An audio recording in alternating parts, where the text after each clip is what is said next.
Good evening and welcome to Triad News. I'm Todd Uckermark. And I'm Mike Pumfret. Coming up inside, a look on last Friday's 58th presidential inauguration. And the latest on the Women's March in Washington, D.C. But first, let's have our weather person, Nick Blackman, give us an update on the weather. Are we finally going to see some sunny skies, Nick? Well, Mike and Todd, I'm not really sure about that yet. As you know, we had a little bit of wet weather over this past weekend. As you can see out here up in the Pacific Ocean, we still have that high pressure system working, and down low is the low pressure system. That will all work its way up, and we could possibly be seeing some snow actually in the near future. Todd and Mike? Thank you very much, Nick. I'm not looking forward to the cold. Nick will have the full forecast later on in the show, but first we have a special inside look on the 58th presidential inauguration and the women's marches. On January 20th, Donald J. Trump was sworn into office as the 45th President of the United States of America after the 8-year reign of his predecessor, President Obama. People around the world are concerned about how President Trump will lead our country.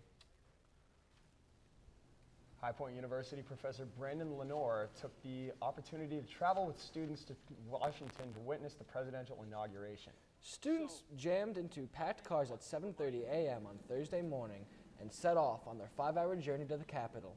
They made sure to leave early on Thursday to ensure a spot in the swearing-in ceremony of one of history's most controversial presidents. Under the watchful cameras of Fox 8 and WXII TV, they loaded bags, junk food, and stocked up their music playlists for the long trip. It was an educational trip of a lifetime for an historic event in our nation's capital. Hundreds of thousands of people came from all across the globe to stand in the lawn of the U.S. Capitol to witness Donald J. Trump assume the office of President of the United States of America. Joining us in the studio now is Triad News reporter Courtney Leopold, who was in the middle of the crowd as they tried to hear and speak at the historic event. Courtney? Thanks, Todd and Mike. It was an amazing event. People from across the United States came, and the crowd was incredible. I mean, speaking with different people and hearing everything and the different cries of different people taking on their new competitor, and Donald Trump really was an amazing speaker as well. So was the crowd supportive of the event and the new president, or was there still some unhappy people? It was quite incredible because it was people speaking about whatever they felt, and it was like you were getting stories from all different people from across the United States, which was really cool. Did you get a little nervous being in a crowd with so many people, knowing that there's a portion of Americans that aren't really happy with how this election turned out? It was amazing. In the inauguration, I never felt safer. The people there really, really supported Donald Trump, and it didn't matter who you voted for in the end of the day. They were just there to see their new president take office. It sounds like a very exciting event. Thank you, Courtney. Thank you very much. President Trump signed 3 presidential directives on Monday. He withdrew U.S. support of the Pacific trade deal, imposed a hiring freeze in civilian agencies, and restored a policy that prohibits the U.S. from supporting international groups that offer information on abortion. This decision follows the historic marches that took place all over the world the same day as the inauguration. And I know that Professor Lenore's class came down, and it was very exciting being in the middle of that crowd to have that once-in-a-lifetime amazing experience, to have that inauguration as a classroom for one day. Joining us now in the studio is Max Oburn, who was at the inauguration with Dr. Lenore's classes. Welcome, Max. Thanks for having me. Thank you for being here. Max, the inauguration, was it what you were expecting? That's a tough question, honestly. You know, I didn't have a whole lot of expectations. I was a little too young following Barack Obama's both of his inaugurations. I didn't pay any attention to any of that. And it's an interesting crowd there too. You know, it's amazing to see people from all across the world, all across the country come to see such a huge political event. So what exactly did you get out of the experience, if you don't mind us asking? Well, honestly, I got to see something firsthand that not everyone gets to see in person. You know, it's amazing seeing DC so full of life and so full of you know, I mean, the amount of "Make America Great Again" hats there. It was unbelievable. It was a sea of red. I believe it. Yeah. Well, I mean, what a great experience you had. Thank you very much for coming on to the show tonight. Yeah, thanks for having me. Just one day after the presidential inauguration, women marched their way into history. Millions descended on the Capitol to turn it pink in the largest U.S. demonstration in history. High Point University students crammed into cars for a 5-hour drive to participate in the women's movement. The peaceful demonstrators wanted their voices heard, supporting women's rights in light of some remarks made by the president during his campaign. On Saturday, January 21st, Washington became a sea of pink. Mothers, daughters, sisters, and friends who wore pink hats to show solidarity. It was standing room only in the streets of downtown Washington. With their shoulder to shoulder, singing songs and signs in hand, people wanted their voices heard by the new administration. We had a news reporter, Jason Wiley, there on scene, and he was able to grab a few things of video, and let's take a look.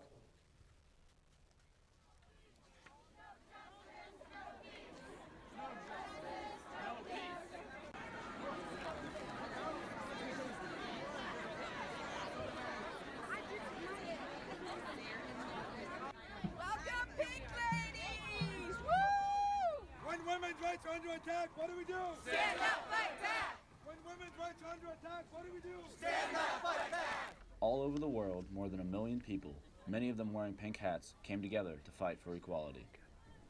It's time for my girls, my children, to be able to have the rights that they deserve. I'm sick, I'm tired of people telling my girls what they should do with their bodies and what they shouldn't. In the heart of the march, it was estimated that over 500,000 people participated in the nation capital. Yesterday we got up at 3 a.m. or 4 a.m., which was for us 1 a.m. because we're from California, and we came and went through security at 6 a.m. and then we stood on the barricades until the parade was over at nearly 5, shouting, holding our signs, and now today we're here and it's like so much better because it's just beautiful. It's just like a wonderful feeling to be in solidarity with all these people. With the historic and peaceful protest, demonstrators wanted known it is only the beginning and they wish all of humanity stay strong together.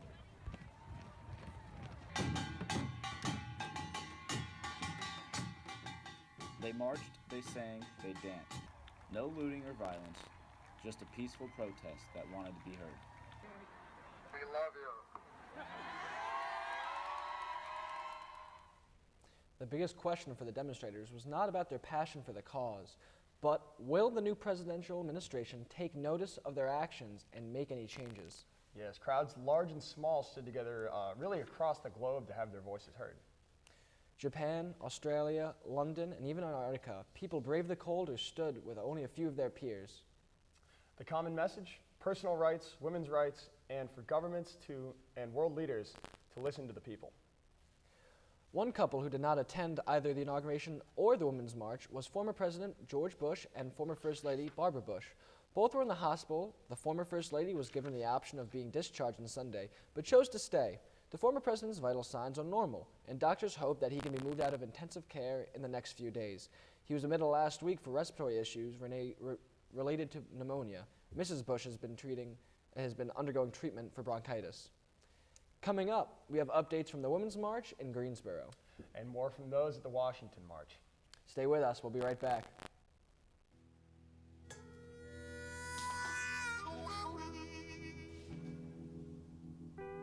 Get caught buzzed driving, and you could do some hard time. Craig, knock it off. Sorry, Mom. It could cost you around $10,000 in fines, legal fees, and increased insurance rates. And that could set you back a few years. Buzzed, busted, and broke. Because buzz driving is drunk driving.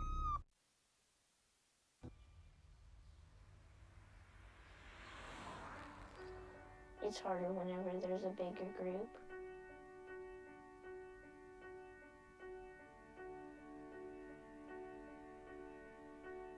Pretty much a good day for me would be people leaving their hands off of me. I'm always called names. Everywhere that I go, there's always someone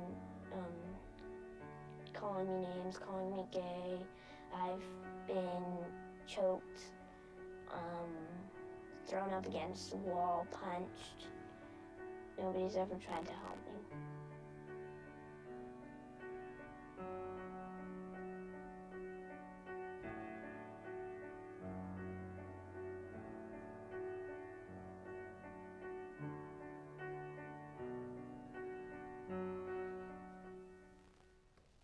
Welcome Welcome back to Triad News. I'm Todd Uckermark. And I'm Mike Pumfret.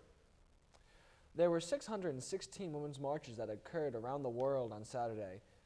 People from all the 50 states as well as 60 other countries on all 7 continents united as one to support women. But bringing things closer to home, there was even a march on the Triad's very own city of Greensboro. Joining us now is Triad News reporter Emily Burke, who was in the middle of the peaceful protest in the demonstration in Greensboro. Emily, what was that movement like? What was that like for you? It was definitely an empowering experience for everyone who was there, myself included. Just to be standing with so many people marching for what they believed in was something that everyone should experience. So last year we saw several demonstrations kind of get out of hand, to put it lightly. What was the crowd like this time around? They were all definitely united for a single cause and felt comfortable being around one another, whether they were from the nearby area or maybe coming out a little bit farther away. Everyone who was there knew that even though they might be marching for a different issue, all those issues were women's issues, and that was the reason that they were all there together that day. Well, it's amazing to see so many people from different backgrounds come together and unite. Thank you very much. It was definitely a historic weekend with the controversial president being sworn to office and a slew of peaceful protests around the world. Triad News reporter Eleni Mata has a story of why so many people took to the streets of Washington. It's definitely a sight here, seeing everyone from all over the country and overseas come to the nation's capital for the Women's March in D.C. It was a sea of pink. Thousands of women and men flooded the streets of the nation's capital to fight for women's rights. It's the first Women's March on Washington, and activists say being part of this is a step in the right direction. This is important, and we're going backwards, and we shouldn't be going backwards, and we are the majority. We must resist. Resist what President Trump has promised to do during his campaign, punish women for getting abortions. There has to be some form of punishment. For the woman. Yeah, there has to be some form. Trump watched the protests and took to Twitter. Watched protests yesterday, but was under the impression that we had just had an election. Why didn't these people vote? Celebs hurt cause badly. Later on in the day, he said peaceful protests are a hallmark of our democracy. Even if I don't always agree, I recognize the rights of people to express their views. Even with his recognition, Cecile Richards, president of Planned Parenthood, reassured the marchers that they won't go away anytime soon. We've been part of the American country, the fabric of America for 100 years, and my pledge today is our doors stay open. With all the pink hats and the signs, today was all about celebrating femininity, equality, and unity. Reporting for Triad News, I'm Eleni Mata.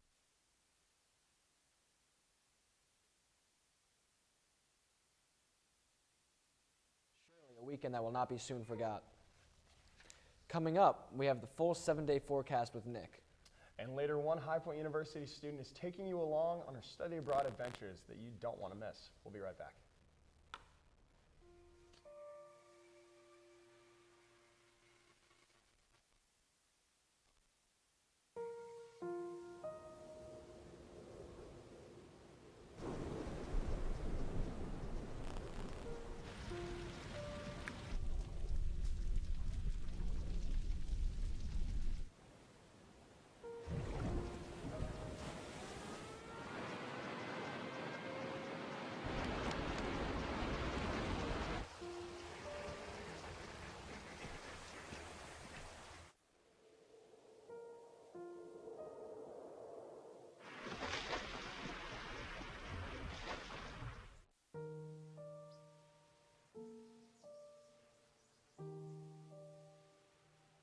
Don't wait.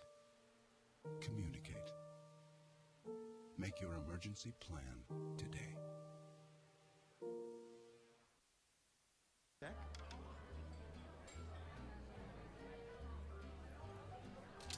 Oh, you got it. You know, since I got rid of my car, I really enjoy walking. Okay. God, no. Getting pulled over for buzz driving could cost you around $10,000 in fines, legal fees, and increased insurance rates. Oh, you're home early. You live with your mom? That'll set your game back a few years. Buzzed, busted, and broke. Because buzz driving is drunk driving. Welcome back to Triad News. I'm Todd Uckermark. And I'm Mike Pumfret. We're going to hand things over to our weatherman, Nick Blackman, for a full weather update. Nick? Right, guys, we took a quick look at that pressure system when we let off the show. I just want to hit on that real quick, as you see here. As you can see, we still have that high pressure system still all the way up to the west coast, and that low pressure system still hanging around Southern California. The only trouble that could possibly make, not for us particularly, but when we look at the pressure systems moving across the East Coast, we can see that obviously we had a lot of work activity this weekend on the triad, a lot of rain, a lot of wind. When those two come colliding, obviously it causes a lot of rain and wind. Let's take a look at our temperatures across the country here. As you can see, out in Southern California, we have in the 45s. As we move across the East Coast, we could see some freezing temperatures in the central part of the country, and we keep going forward and more forward. Some heavy snow and rain on the East Coast as well. And we'll take a quick look at the North Carolina forecast here. And as you can see, Winston-Salem, it was a very nice day today, as you all know, high of 66, but as the sun drops, it'll be a low of about 54 degrees or whatnot. So if you're out and about tonight, make sure you want to throw on a light jacket or whatnot, and go from there. Let's take a quick look at the 7-day forecast coming up. As you can see, Tuesday and Wednesday, obviously gorgeous days these past 2 days, but as we move farther and farther into the week, we could see Thursday shows some showers, Friday a high of 46, a low of 28, Saturday and Sunday we come back with the rain. So if you guys are with families, plan on going out anytime at all this week at nighttime, definitely want to throw on a winter jacket and bundle up. As you can see, temperatures raging below freezing. Todd and Mike, back to you guys. Thank you very much, Nick. Looks like we're going to get a little colder around here, and make sure you guys bundle up. Yeah, but if you're looking to get away from the weather in the States, a great opportunity is for you to go abroad. Triad News reporter Kenny Schwab has a view from a very historic city in Europe. Kimberly Schwam here. This week's edition of Kimbound is about Krakow, Poland. I spent almost a week there, and I just can't wait to share every experience I had with you guys. Let's take a look. Krakow, Poland is an amazing city. Not only does it have beautiful scenery, but it also has a huge variety of things to do. There were horse and buggy rides going around the city 24/7. The streets of Krakow were filled with locals and tourists. While I was there, I visited the famous salt mines. I never knew you could use salt in the way that this place does. Everything in the following pictures is made purely out of salt.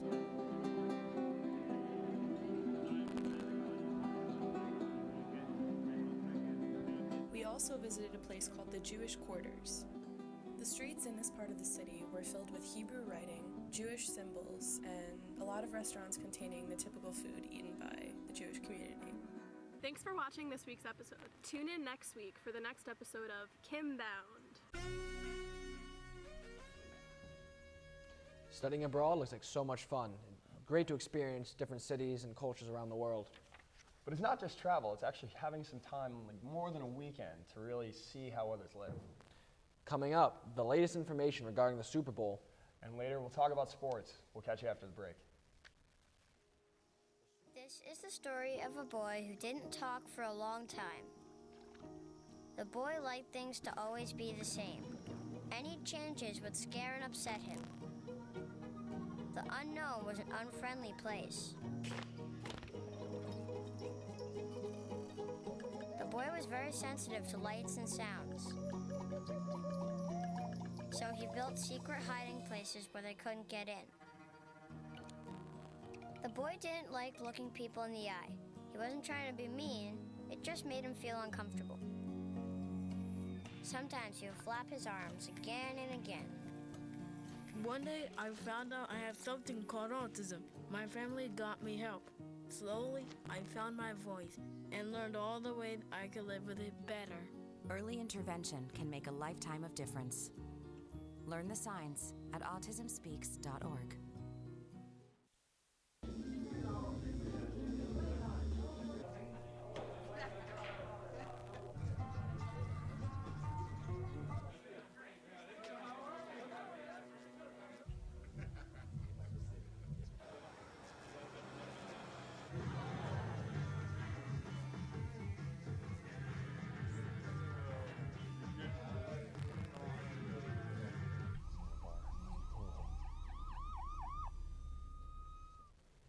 Welcome back to Triad News. I'm Todd Uckermark. And I'm Mike Pumfret.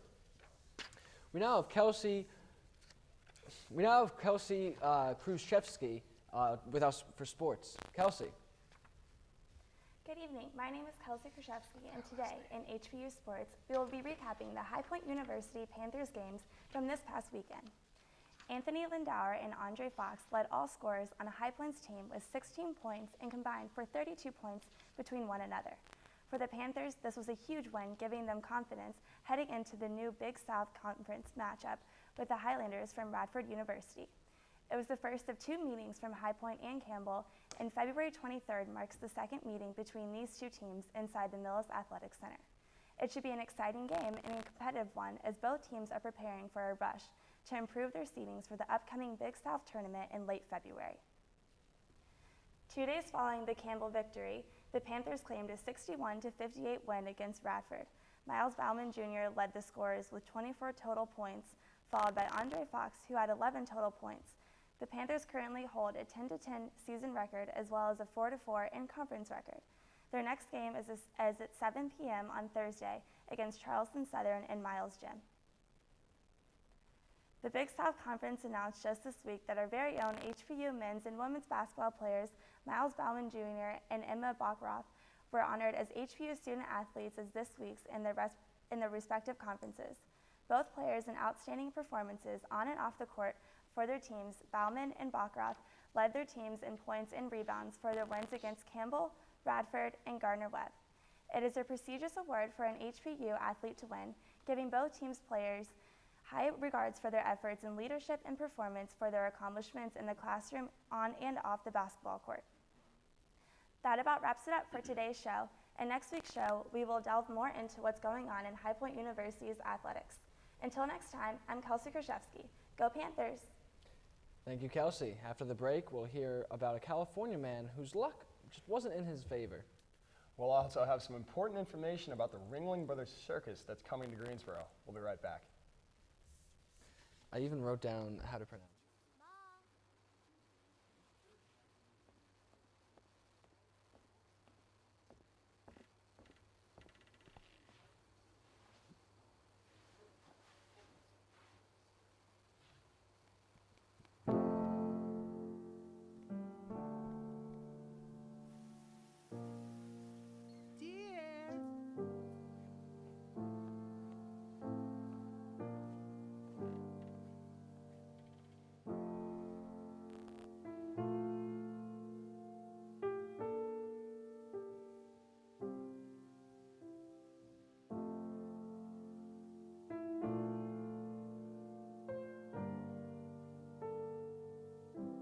In your new role, we help you help.